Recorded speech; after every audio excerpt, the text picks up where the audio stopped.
everyone, welcome back to my channel. My name's Leanna if you're new, and I'm moving.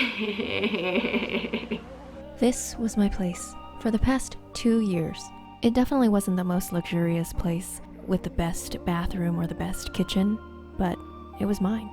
Moving into this apartment was the result of my first time apartment hunting, and it was here that I learned many adulting things, such as how to install internet on my own, how to get electricity, and that you shouldn't use a fork to stir things in a non-stick pan.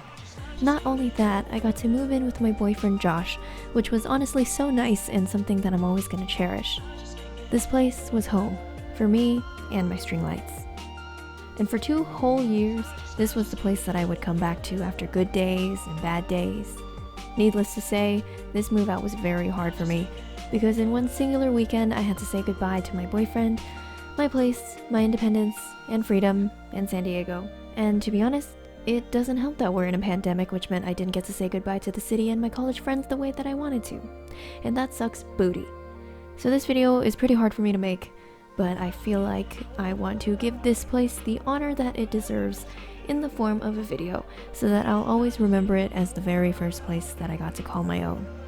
So, here we go. This is my move out.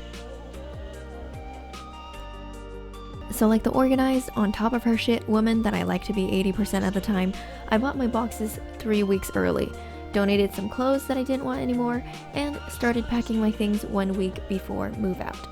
Although most of the packing occurred on Thursday and Friday, and I was gonna move out Saturday morning. So this is what I have to accomplish tomorrow and on Saturday before I leave. And you know, as I complete each task, I can just take it off the wall. This is just like me being a peak Virgo right here. Amazing. So yeah, big post-it wall of tasks. So much fun. Now, this entire week I spent crying 2 times a day. And no, that is not an exaggeration. Once again, this was hard. I feel like it's a very Virgo thing to just hold in your feelings or ignore them until they build up inside and then you literally can't hold it in anymore, and then it just comes out all at once. And I think this was very much the case for me this week. So literally all I've been doing is like crying like 2 times a day at least, and I cried again today. So yeah, this is an everyday thing now. And even though I just wanted to wallow in my sadness, I had things to do. I had to sell a lot of the things that I couldn't bring with me.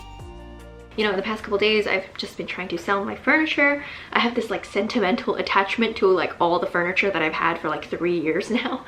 So yeah, I tried to, you know, Marie Kondo everything, and I like try to say thank you for like serving me for 3 years. It's time to let you go now. And you know, it's just a piece of furniture. But it's pretty hard letting go of like all these things that, you know, you've had for so long. And I try not to have too much sentimental attachment to, you know, inanimate objects, because that will lead to hoarding, and I do not want to be a hoarder. I made sure to make a list of all the things that I wanted to sell, and I was selling things left and right. The first of which was my pole. I really thought that I was going to have this with me for a while, but it's fucking heavy, and to be fair, I don't know how to pole dance anymore, and I only try every 2 years, so it really wasn't worth keeping.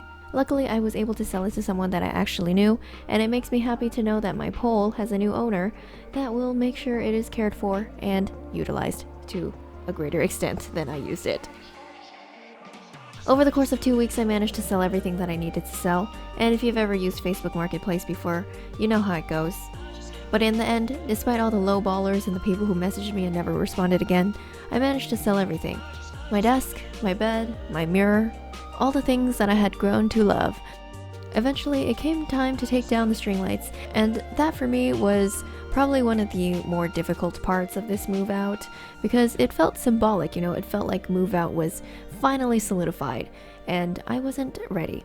Despite this, I still made sure to stop my electricity service. Let me get you to a specialist who can help you start, stop, or transfer. I packed the rest of my clothes, and eventually it was move out day. All my stuff is packed. Hopefully this fits in the minivan Not this bed, that's my roommate's. But yeah, pretty much. I have to Why? leave him behind. Yeah. Mm. Me too.